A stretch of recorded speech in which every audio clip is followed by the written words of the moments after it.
As you may have noticed, the Covert Narcissism podcast has a new look. Well, kind of a new sound. And my producer came to me and he said, hey, you should charge for a second episode each week. Like a bonus episode, a patron program. And I went, I can't do that. I can't do that. It's not in my heart to charge for these episodes. So I told him, I said, look, we got to find a different way. So instead of charging for a second episode, we're going to open up donations. So if you are finding value in this and you can contribute to our cause, please join us. And as you do, I want to reward you. I want to thank you for your commitment, for this monthly donation. I'm working on a book, and the title of the book is still in the works, but the title I'm liking right now is Grasping Covert Narcissism, subtitled Catching a Ghost. And if you can donate to our cause, I'm going to send you the first chapter of this book. To donate, just go to the top of the link at the show notes. It's nice and easy, and it's greatly appreciated. You all are a part of my journey, so please join me if you can. I wish you so much peace on your journey of healing. Welcome to the Covert Narcissism Podcast. I'm your host, Renee Swanson. My mind has never worked so hard in my entire life, ever. It hit a level of mental overdrive that I did not know existed. Overthinking, overanalyzing, overfixing, overcompensating, overmonitoring, over, and over. Now, this did not happen overnight. It wasn't day one in the relationship. If it had been, I think I'd have definitely, tucked my tail and run. This was gradual. So how did it happen? Early in my marriage, I told him he had toothpaste on his mouth. He blew up and it shocked me to my core. And it never got resolved. So, lesson learned. I'll never say that to him again. Clearly, it was wrong of me. I will never, ever tell him he's got toothpaste on his mouth ever again. And I never did. I hung some new pictures on the wall while he was at work, and he came home and trapped me in a circular conversation about them. Like, how dare you do that without me here? And then it circled around, and I had no idea what was going on, but I certainly did not like it. So in my mind, I'll never do that again. I should have just asked him. Then this would have never happened, putting all of that responsibility on me in tiny little baby steps. I asked our son to help him in the kitchen, and he stormed off in a silent rage and full-blown victim mode. I believed that our son should help in the kitchen, and I wasn't going to change that. So instead, I'll work harder to say it the right way next time. Well, what does that look like? What words work and which ones don't? I asked him if he could pick up our kids from an activity, back in yet another circular conversation. So now, I'll work harder to find the right timing to say things. What kind of mood is he in? What nonverbal cues can I find to see if this is the right time or not? On and on this went. Started with weeks, went to months, went to years, went to decades. All the while, I just kept working harder. My list, of things I'll never say or never do again was growing. I didn't know it, but I had a checklist in my head of things I would never say again. Of when was the right time or what was the right way, always watching for those moments while dodging all the unpleasant ones. I became excessively hypervigilant, and I did not even know it. I'm Renee Swanson, your host of the Covert Narcissism Podcast, and I want to thank you so much for joining me today. So what does hypervigilance look like? It's an overactive mind, hyper aware of everything. An overactive heart, interpreting every word, sigh, look, body language. It's a constant state of arousal of your senses. Overactive ears, listening to every movement in the house. I would lay in bed at night listening for where everyone was and what they were doing. How do his footsteps sound? Heavy? That means he's upset. Normal? Meaning all is calm. How did he close the door? Gently, respectful of others in the house, or loudly look at me in his I'm upset mode? How did he set his keys down when he came in from work? Purposefully with some thought? Aggressively with no attention at all? Or maybe he forgot entirely and still has them in his pocket. How is he breathing? How is he talking? How is he sighing? How is he moving? All of these things mean different things. Closing the door gently and passively means he isn't in his seeking attention mode. He's just simply home. And the evening will at least begin on a calm note. Slamming the door or shutting it aggressively behind him means he's in that, look at me mode. I had a bad day and someone should ask me what's wrong so I can blow up again about what happened at work. He has not even been in the door for 2 minutes. And I am quickly gathering and assessing the clues. What kind of mood is he in?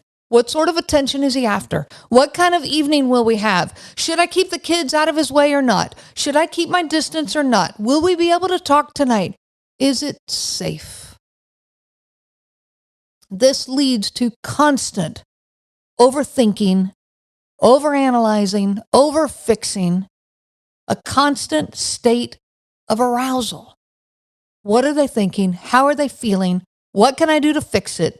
What if I say this or that or do this or that? Our brains are designed to be aware of potential dangers in our surroundings. This is not a bad thing. In fact, it's great every now and then. Hopefully, it's only every now and then.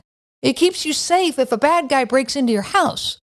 He's intending to harm you and your children, but from his footsteps alone, you can tell where he is, how heavy or light he is, how sober he is, how confident he is, if he knows where you are or not. You can tell a lot from the footsteps of an intruder. And if you've ever been in that hyper state of arousal within your own home, you know how much information you can assess from footsteps. Your system is designed to keep you safe. Alertness when a driver is being sporadic keeps you safe. Alertness when the weather turns threatening and you need safety. These responses are healthy and good. However, like I've mentioned before with the fight or flight response, I talk about that a lot in my podcast and in my groups. Our brains are not designed to live in this state of being hyper aware and extra sensitive all the time. It just is not healthy for us, and in fact is quite damaging. Hypervigilance is this feeling of always being on guard. You are constantly on the lookout for an attack, always feeling like it can come at any moment without any notice. You are constantly assessing your situation and constantly watching for potential threats. You may find it helpful to think about hypervigilance as a guard dog, okay? A guard dog working overtime. Sometimes the guard dog barks at actual intruders, and rightfully so. But if you've ever had a guard dog, you know that guard dogs bark at things that simply do not pose a direct threat, like somebody walking down the sidewalk, or leaves blowing in the yard, or a squirrel running across the yard, or a mailman that's 2 blocks away. They will bark at things that aren't a direct threat. As you can imagine, when the guard dog in your brain is on high alert at all times, it is noticing all these things that are potential threats to you that maybe are not a direct threat, but they have been. There have been times where he blew up because I asked him, my son to help in the dishwasher and to help empty the dishwasher. And so that moment became now a threat. So that moment now gets on my list as the guard dog. When you are on this high alert all the time, it drains you mentally, physically, emotionally. In one word, it is exhausting. I don't want to be a guard dog. I didn't want to become who I became. That was not what I wanted. I just wanted to be me, a wife, a mom, a teammate, a companion. That's what I wanted. Now let's talk about some of these symptoms of hypervigilance. It plays out behaviorally. You become fixated on potential threats. Like my husband, he was a threat to me, an emotional threat. It was never physical. He never laid a hand on me. But emotionally, that was a huge threat. I absolutely became fixated on him, his moods. He and his moods consumed my mind and the minds of my boys. It played out in them too. Another behavioral way that this plays out is an increased reactive reflex. A normal, calm sigh from my husband sent my system into that fight or flight response. Even when it was just a normal, sit down in your chair and, a normal sigh. But my sensitivity to it was so extremely high because of the years of living with this and the cycle that came after it. That sigh, when he would sit down, when it wasn't a normal, calm sigh, was, look at me, give me attention, I'm in victim mode. And if you don't do it, then you get the silent rage or the silent treatment or it's where that cycle starts. So you become overreactive. You overestimate. Another way this plays out, you overestimate the threats and the dangers. With him and with others, this actually then filtered into other relationships. Being triggered by the behaviors of others that maybe kind of resembled, a sigh from a friend could send me spiraling when they sure don't mean anything from it. How about an obsessive avoidance of certain situations? Mostly interactions with him. I became constantly avoidant of any interaction I could possibly avoid in my own marriage. The place where you're supposed to be safe. The partner who's supposed to be there and have your back and you've got emotional safety with them. I was avoiding him by the time, at this point, we're 15 years into the marriage or more. And my boys were doing it at a quite young age. When the garage door opened, meaning Dad's home, they disappeared to their rooms. Even though they had been happily playing in the living room, the garage door meant the game was over. How about an overreaction to a brief word of discontent or a tiny miscommunication? Even these tiniest little miscommunications that can end up being resolved, and some of them do. But when this happens with that abuser and you go into the reactive mode, again, it's talking about just being overly reactive, they tell you you're being too sensitive. But what they don't consider is why. Because of how many times you have been burned in the past by them. This also filters, by the way, into other relationships, as your system cannot set the hypervigilance aside easily. Now, this plays out physically too. Physical symptoms that play out with hypervigilance go together with that fight or flight response and can certainly resemble anxiety and panic attacks. Let's talk about these. The physical ways that this hypervigilance plays out: sweating, a fast heart rate, elevated blood pressure, fast and shallow breathing, difficulty sleeping, excessive fatigue, and we're back to that word, exhaustion. This hypervigilance, this state of hypervigilance, absolutely takes its toll on your body. So many victims of covert narcissistic abuse talk about developing unexplained physical issues. Migraines, thyroid issues, neck pain, back pain, fibromyalgia, rheumatoid arthritis, even cancers. The years of built-up responses to the fight or flight mode, that hypervigilance, and being stuck, unable to do anything about it, leaves you vulnerable to so many health issues. Listen to your body. Your body is trying to talk to you. How about emotional symptoms? Emotional symptoms of hypervigilance can be very severe. These include enormous amounts of anxiety, straight up fear of judgment from this abuser in your life, but it plays out into everyone else. You feel like you're constantly being judged. Excessive panic, including panic attacks. Extreme worrying.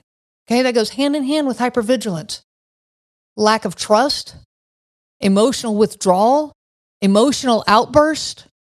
All of these signs of hypervigilance and that constant fight or flight mode. Let's look at the mental symptoms. Kind of all these relate. So if you haven't seen that in what I talk about, mental, emotional, physical, spiritual, psychologically, all of them relate to each other. So mentally, you are rationalizing constantly. You are justifying constantly. You're even justifying the bad behavior from your abuser just so you can exist in the same house and keep making peace with them. You even justify your own hypervigilance. Paranoia comes in. Scorekeeping. I was scorekeeping. I'm not a scorekeeper. But I'm paying attention now to how many things they do that they are accusing me of. Okay, my husband's accusing me of these things and he turns around and does them himself. It's impossible to not become a scorekeeper when you're living with a covert narcissist. But I don't want to be a scorekeeper. And I have a right to not be. The covert narcissist holds all of these things against me, but they do them. Things you normally would not notice or even be upset about. But now you are, because they make such a big issue out of them. Another way this plays out that, again, I didn't like, and I had to change it in me, was judgment of others. These behaviors that you learn in response to the covert narcissist in your life play out into other relationships. I've said this several times today, but they do. And now all of a sudden I'm judging others. Well, see, they do it, and they do it, and they do it. And I'm not really doing it in a judgmental, mean way. Again, it goes back to scorekeeping, but I shouldn't even be noticing. I don't care if they, ask me to repeat something I've said before, or if they don't like it when I repeat something I've said before. It doesn't matter when it's a safe relationship. But when my husband is pointing this out to me all the time, and it's causing all of these arguments and circular conversations and gaslighting to take place, then you start noticing. The last one is soothing behaviors. Hypervigilance absolutely wears you out. You become someone you don't even recognize. And it is so easy to turn to soothing behaviors to numb that pain. These include alcohol, drugs, staying in bed more, mindless activities such as TV, movies, gaming, social media, even to the point of just being unable to function, hibernating in your home or in your bed. Listen, you're not alone, okay? This is a normal response to a bad situation. Let's focus on the bad situation and get that fixed. Don't blame yourself and get this fixed. So how? How do we stop the hypervigilant mind? We do mindfulness work, paying attention to our thoughts. Just start paying attention. Awareness of your thoughts is huge. You start paying attention to them and then you go, where did that one come from? Why do I think that way? And you start challenging them. You start questioning them and you start letting go of the ones you don't want to hold on to anymore. Journaling. Journaling is huge. I talk about it all the time. Write down the situations you've been through. But now let's actually go to a different type of journaling as well. What are my thoughts like today? That's a very different journaling than the brain dumping I've talked about in my podcast. How am I feeling today? What am I thinking today? What am I focused on today? How about phrases to repeat and redirect your mind? Stick them on sticky notes all through your house, in your car, whatever. If you're still living with your covert narcissist, that might be a little tough. So find ways to do this. Phrases such as, I am allowed to not be perfect. That was huge for me. I was living in this world that I had to be perfect all the time. But you know what? You're allowed to not be perfect. Another phrase that really hit me, I am allowed to walk this earth peacefully. I don't have to live like this. Whether you leave or stay in the marriage, I don't care. You're still allowed to walk this earth peacefully, but you have to give yourself that permission because they're not going to. I give myself permission to say things that I could have said better. Okay, I had to take that into my podcasting world too. There are things I say here that I could have said better, but you know what? It's okay. Again, I'm allowed to not be perfect, and so are you. Another thing, another phrase to repeat to redirect your mind is, his or her moods are not my responsibility. They're not my fault. His or her reactions say more about them than they do about me. Remember that. Okay, it works the same with you. Your reactions to them say more about who you are. Well, guess what? Their reactions to you say more about who they are. Quit owning them. And the last phrase I've got here, and I know there are many more, and I would love to hear from you. Share them, okay? Put them on TikTok, put them on the comments, send me an email, put it in Facebook. I don't care. Let me hear your phrases that you're sticking on sticky notes in your home. But the last one I'm going to share here is, it is not my job to figure everything out. I wish you so much peace on this journey of healing.